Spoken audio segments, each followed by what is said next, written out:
According to लिखो जे Fessler, Fessler ने कुछ फैक्टर गवर्निंग में जरा लिखिए एक लाइन तो समझ में आएगा। Fesler, the issue of centralization versus decentralization, centralization और डिसेंट्रलाइजेशन बनाम जैसे होता है ना, ये बनाम ये is governed by four factors। उसके हिसाब से फोर फैक्टर्स हैं।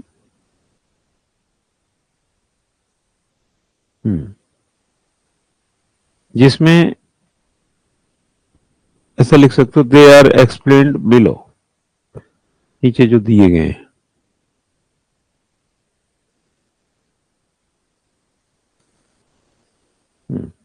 पहला लिखिए फैक्टर ऑफ रेस्पॉन्सिबिलिटी।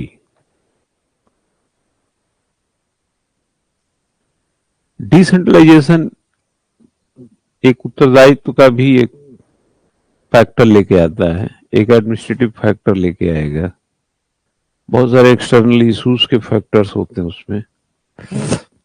लिखो, since the central agency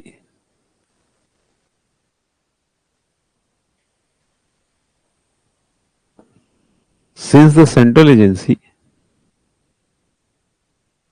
is held responsible for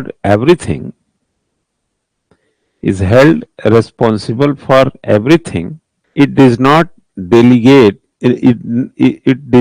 does not easily delegate wide discretionary authority to the field offices।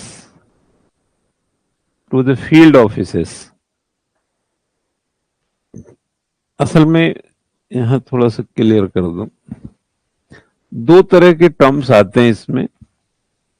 एक आता है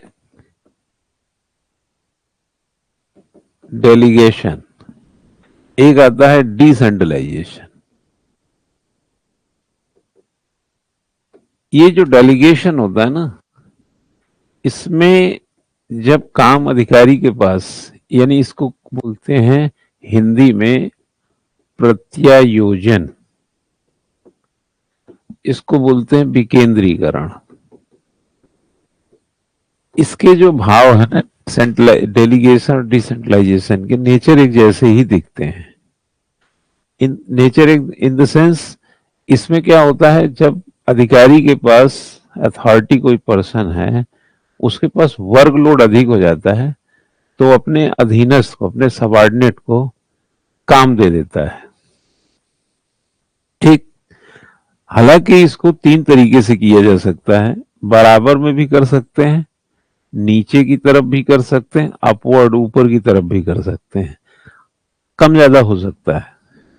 ऊपर की तरफ का मतलब है सबऑर्डिनेट अपने अधिकारी को भी यह कह सकता है, क्योंकि माना अधिकारी टेक्निकली बहुत साउंड है और उसको काम समझ में नहीं आ रहा, तो बाय रिक्वेस्ट उससे कह सकता है कि सर ये काम प्लीज आप देख लेंगे क्या, तो वो देख सकता है। तो ये एक प्रकार से ये भी कहीं ना कहीं डेली, लेकिन जिम्मेदार यही रहेगा उसके प्रति जो काम को देगा। इसमें क्या है, वर्क दिया जाता है, वर्क देने के दो कंडीशन है, एक तो आप जो मर्जी करो, नॉन कंडीशनल है, और एक है कंडीशनल। स्थिति कुछ भी हो, डिसीजन उसी का होगा जिसने काम को लिए जिम्मेदार है। डिसेंट्रलाइजेशन में कार्य और निर्णय दोनों दे दिए जाते हैं। इसमें क्या होगा, जो वर्क है वो भी दे दिया जाता है और जो डिसीजन है वो भी दे दिया जाता है। तो जिस यूनिट को दिया जाता है वही पूरी जिम्मेदार होती है। इसमें क्या होता है, काम इनसे कराएंगे, जिम्मेदारी ये रहेंगे, क्योंकि इसमें डिसीजन नहीं दिया जाता। डेलीगेशन में अंतिम रूप से फैसला लेने का अधिकारी वही होता है जो जिम्मेदार होता है। डेलीगेशन में काम के साथ डिसीजन भी दे दिए जाते हैं। तो it does not easily delegate wide discretionary authority. क्या कह रहा, विवेक का जो अधिकार होता है ना, उसको आप आसानी से नहीं डेलीगेट कर सकते इसमें। Decentralized. Authority to field office the prefer the direct and control. आगे इसमें लिखो all their operations, control all their operations. Thus, the factor of responsibility.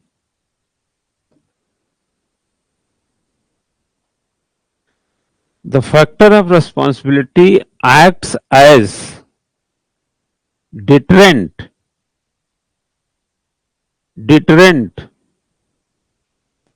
to decentralization and favors centralization.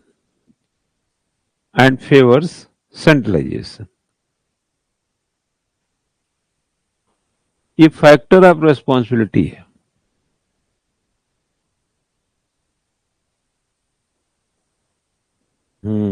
Centralization.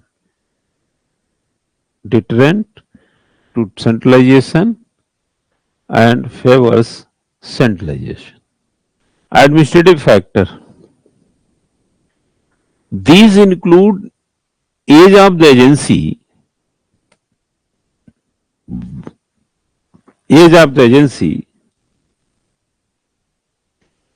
stability of its policies and method, authority to the field offices, and prefers to direct and control. Prefer to direct and control. तुम लिख रही है क्या इसी को? मैं उसको repeat कर रहा हूं, तो लिख चुकी हूं पहले में. Prefer to direct and control all their operations. Thus, the factor of responsibility acts as a deterrent to decentralization and favors centralization. Act as deterrent to centralization and favors centralization. दूसरा है एडमिनिस्ट्रेटिव फैक्टर में कि these include age of the agency, stability of its policies and method. Competence, यहां पे कामा लगा देना, competence of its field, personnel, comma, pressure for speed and economy and administration या administrative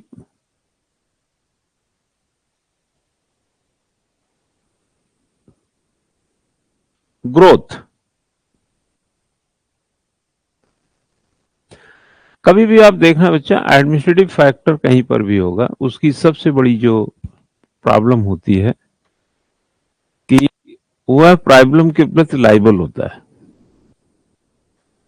और उसमें ये डिपेंड करता है कि वो किस कैडर का है, किस अनुभव का है और किस तरीके से उसका प्रेशर में स्पीड या काम करने की कैपेसिटी. कई लोग तो प्रेशर में गड़बड़ा जाते हैं. And old agency with well established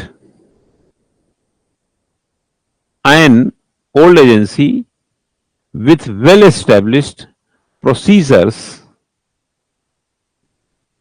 and precedents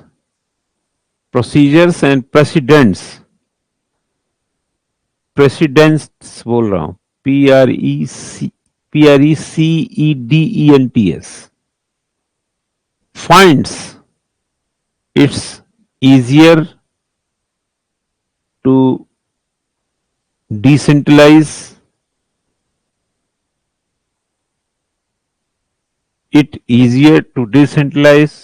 than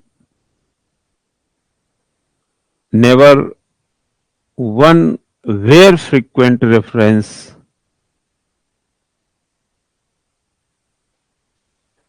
to higher level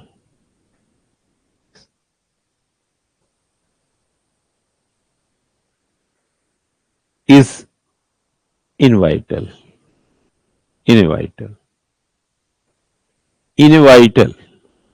inevitable होना चाहिए. इनवाइटेबल. INEVITABLE होना चाहिए, inevitable.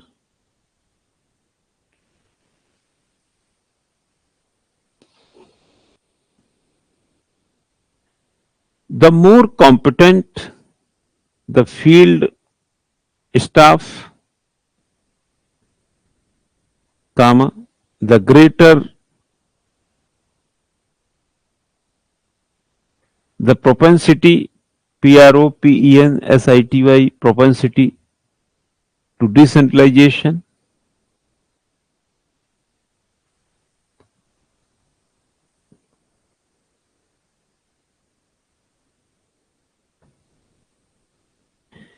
Finally, the administrative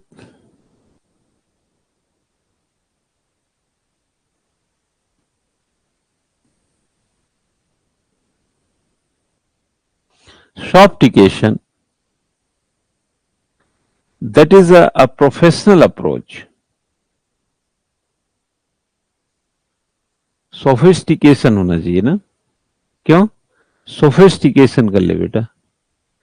administrative sophistication, that is a professional approach to the problem of delegation, and delegation also influences decentralization.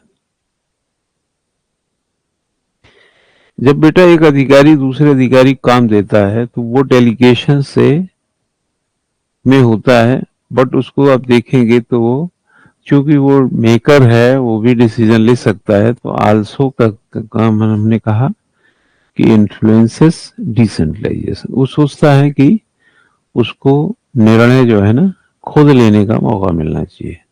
Decentralisation भी जैसा होता है। Functional, जैसे मैं आपको बाजार भेजूं और आपको कहूं कि ऐसा लेना वैसा लेना, तो आपने ये सोचा कि 500 रुपए दे दो, सामान बता दो, हम ले लेंगे अपने ढंग से, ठीक है ना। एक फंक्शनल फैक्टर्स हैं, functional factors.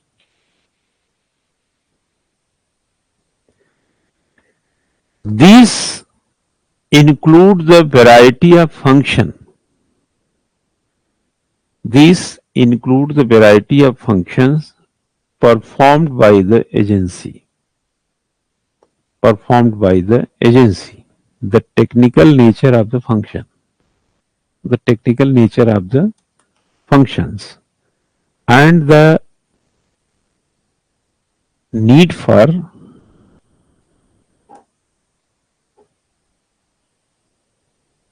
countrywide uniformity.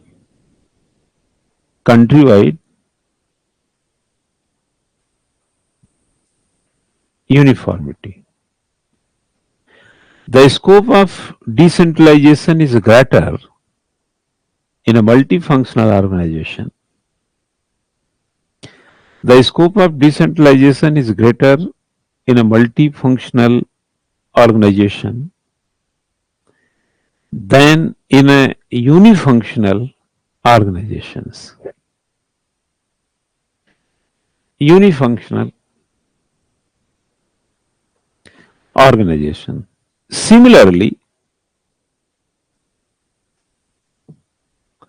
the technical nature of function performed by the agency.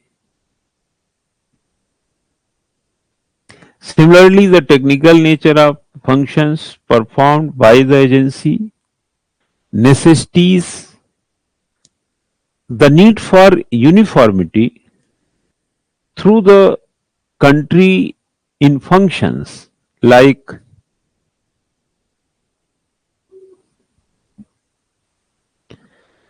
defense, communication, transport,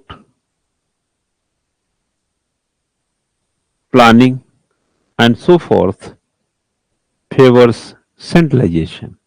बताया होगा कभी? ये सब किसको फेवर करेंगे?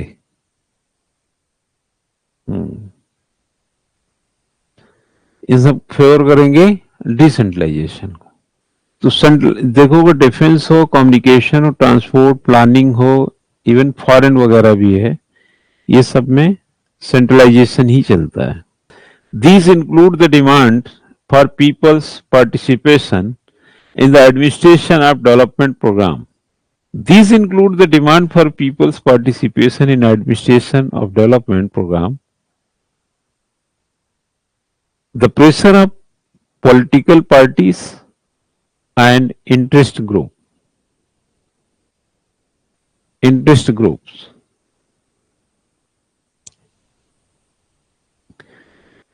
The need to strengthen grassroots democracy.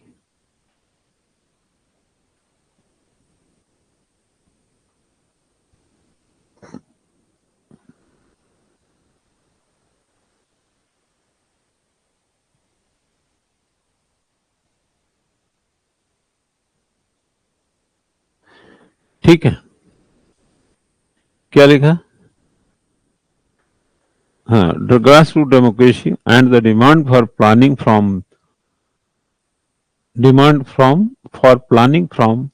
below. अभी लिख लो, थोड़ा थोड़ा हम समझा देते, कम समझ में आ रहा होगा. All these factors favor decentralized system and work against the centralizing tendencies in administration.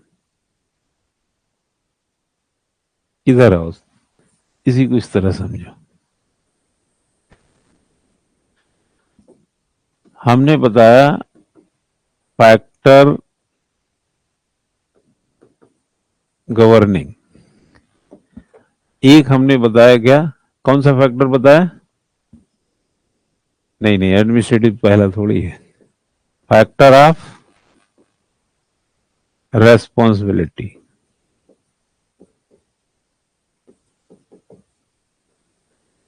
Second क्या था? Administrative factor. थर्ड क्या था? फंक्शनल हो गया फैक्टर. और फोर्थ क्या हो गया? एक्सटर्नल. देखो बेटा, नाम से ही समझ जाओ तुम इसको, एक्सटर्नल फैक्टर. ठीक है, नाम से कैसे समझोगे? कोई भी डेलीगेशन है ना, इतना इजियर नहीं होता. डेलीगेशन चलो एक बार इजी हो सकता है, पर सेंट्रलाइजेशन. इसलिए देखे होंगे कि वर्किंग कल्चर में अगर काम बहुत बढ़ जाए तो आप अपने अधीनस्थ को काम दे दीजिए. और अगर डेवलपमेंट से जुड़े हुए काम ऐसे हैं जो रोज रोज यहीं से डिसेंट्रलाइज कर दीजिए. जनरली पार्लियामेंट डेमोक्रेसी में हमने, आप देखेंगे हमारे डेमोक्रेसी में तो पंचायत इसका सबसे बढ़िया एग्जाम्पल है. गांव के लोगों को ही गांव का काम दे दो, उन्हीं को निर्णय दे दो. यह बात आज की बात नहीं है. जब 1952 में सामुदायिक विकास कार्यक्रम आया, कम्युनिटी डेवलपमेंट प्रोग्राम, तो ये नेहरू जी की गांव विकास को लेकर के एक अच्छी सोच थी. 1922 में गांधी जी ने 1922 में ग्राम स्वराज की एक माइंडसेट बनाया था. अब गांधी की नजरों में भारत गांव का देश है, गांव में रहता है. आर्टिकल 40 में नीति निर्देशक तत्व में डायरेक्टर प्रिंसिपल में जाएंगे तो पंचायत की बात कही गई है कि राज्य इसको, ये उनकी ड्यूटी है कि काम करेंगे इस पे. 1952 में 2 अक्टूबर को जब कम्युनिटी डेवलपमेंट प्रोग्राम आया तो उसका उद्देश्य था कि गांव को विकास की राह पर लाना. लेकिन चूंकि उस जमाने का इंफ्रास्ट्रक्चर गांव तक पहुंचा, शहर में तो सड़कें नहीं थी, कहां वहां पहुंचते, वो फेल कर गया. हालांकि इसी समय नेशनल ब्रॉडकास्ट एक सेवा भी आई थी, सर्विस, जिसको राष्ट्रीय प्रसार सेवा कहा जाता है, 1953 में आई, बट वो सक्सेस नहीं रही. तब नेहरू जी ने बलवंत राय मेहता से कहा कि पता कीजिए कि ये क्यों गड़बड़ हुआ. तो उनकी 1957 की रिपोर्ट को देखेंगे तो उन्होंने कहा था कि गांव का विकास के लिए गांव के लोगों को ही काम दे दीजिए. एक प्रकार से वो ये कहना चाह रहे हैं कि दिल्ली से विकास की चिंता मत करिए, गांव का विकास गांव के लोगों को ही दे दीजिए. एक प्रकार से वो डेमोक्रेसी के डिसेंट्रलाइजेशन की बात कर रहे हैं. इसलिए ग्राम पंचायत जो एग्जाम्पल हम देख रहे हैं, डेमोक्रेटिक डिसेंट्रलाइजेशन की बात करते हैं. और इसका पायलट जो एक प्रकार से इम्प्लीमेंटेशन है, वो नागौर से 2 अक्टूबर 1959 से शुरू किया गया, जो राजस्थान से. हालांकि इसी दौरान तुरंत आंध्रा में भी शुरू किया गया था, लेकिन इसके लिए राजस्थान पहले नंबर पे आता है। तो यह क्या हमारा क्या दिखाता है, फंक्शन ऑफ जो रेस्पॉन्सिबिलिटी है, जो फैक्टर ऑफ रेस्पॉन्सिबिलिटी है, वो क्या है। पहले था कि हम जैसे मान लो हमको खाना कोई देगा, अब हमको खाना खुद इकट्ठा करना है, कच्चा माल खुद बनाना है। तो हमारा रेस्पॉन्सिबिलिटी अब क्या है, आलू का क्या भाव, टमाटर का क्या भाव, अब सब पता होना चाहिए हमको। उसी के दायरे में हम अपना काम करेंगे। और एडमिनिस्ट्रेटिव एस्पेक्ट में जाएंगे, मैं वैसा उदाहरण दे रहा हूँ, लिखाने वाली बात तो कुछ अलग लिखाई है। एडमिनिस्ट्रेटिव फैक्टर में क्या करेंगे, आपको उस स्किल्ड की ओर जाना पड़ेगा जहां पर आपका अपना एक एक्सपीरियंस होल्ड करेगा, एज ऑफ एक्सपीरियंस। इसीलिए देखेंगे कि नया नया लड़का होता है, उसको तुरंत आप डीएम बना देंगे तो एज ऑफ एक्सपीरियंस नहीं है उसके पास। उसको भी ज्वाइंट मजिस्ट्रेट होना चाहिए, एडीएम होना चाहिए, कहीं कुछ काम सीखा होना चाहिए, तरह तरह के काम करेगा तब जाके शहर संभालेगा। तो एडमिनिस्ट्रेटिव फैक्टर्स में क्योंकि डिस्क्रिशनरी जो पावर है, डेलीगेशन में डिस्क्रिशनरी पावर उसी के पास रहती है जो डेलीगेट करता है, बट डिसेंट्रलाइजेशन में डिस्क्रिशनरी पावर भी आपके पास चली जाती है, डिसीजन मेकर हो जाते हैं आप। अब जो भी गलती होगी उसके लिए आप जिम्मेदार होंगे, अंतिम जिम्मेदारी आपकी हो गई। और डेलीगेशन में क्या होता है, जिम्मेदारी उसकी होती है जिसका काम होता है, भले ही काम किसी से कराया हो। मैंने कहा कि एक गिलास तुम पानी लाओ, आपको रिस्पॉन्सिबल मैंने ठहराया, क्या बोले जाओ एक गिलास पानी लेके आओ। आपने किसी दूसरे को बोल दिया कि जरा एक गिलास पानी लाओ। अगर उसने पानी लाते समय गिलास तोड़ दिया तो हम आपको रिस्पॉन्सिबल ठहराएंगे, ठीक है। लेकिन अगर डेलीगेट कर दिया तो, डिसेंट्रलाइज कर दिया तो, अब गिलास तोड़ोगे, मटका तोड़ोगे तो तुम ही प्यासे मरोगे, हमसे मतलब नहीं है। आप समझे ना। जैसे बच्चा घर में रहता है तो मम्मी खाना बना, वो मम्मी भूख लगी है, नाश्ता चाहिए, रोटी चाहिए, फलाना चाहिए, पापा जरा 500 रुपया देना, कॉपी लेना है, किताब लेना है, ऐसे करता है, ठीक है ना। तो वो क्या रहता है, एक प्रकार से अंतिम रिस्पॉन्सिबिलिटी किसकी है यहां पे, माता पिता की। लेकिन जब माँ बाप नहीं रहते हैं, आपको घर चलाना होता है, क्यों, अब उचक उचक के मांगिए, पापा जरा 500 रुपया देना, बाप तो है ही नहीं, वहां खाना बना नहीं। अब तो अगर बर्तन जूठे पड़े ना तो रात को भी वैसे ही पड़े रहेंगे। अब आपकी ड्यूटी है, आपके पास डिस्क्रिशनरी पावर है कि 500 रुपया चाहिए, आप सोचिए कहां से चाहिए, खाना जुटाना आप सोचिए कहां से चाहिए। वो चले गए, वो आपको ड्यूटी दे के निकल गए, डिसेंट्रलाइज कर दिया। यही तो करती हैं पीढ़ियां। डिसेंट्रलाइजेशन का अच्छा एग्जाम्पल हमारे फोर फादर ही तो हैं। उन्होंने क्या किया, जमीन दे दिया, आपके नाम कर दिया। अब जमीन को तुम बेचना है, खाना है, क्या करना है, कैसे रहना है, तुम्हारी डिस्क्रिशनरी पावर है। वो तो निकल गए, अब तुमने डिसीजन से उस जमीन को और बड़ा कर दिया, मकान को अच्छा कर दिया, तुम निकल गए, आने वाली पीढ़ी को अब डिस्क्रिशनरी पावर। इसलिए हमेशा इस पैटर्न पे भी क्या किया जाता रहता है, हमेशा ध्यान रखा जाता है कि अच्छा डिसीजन मेकर, अच्छे डिस्क्रिशनरी पावर के लोगों को तैयार किए जाए।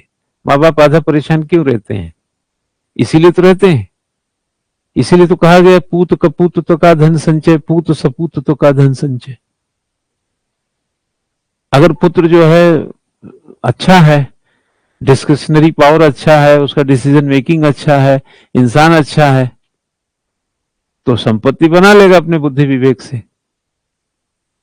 और इसके उलट है तो आप बना के दिए वो बेच देगा,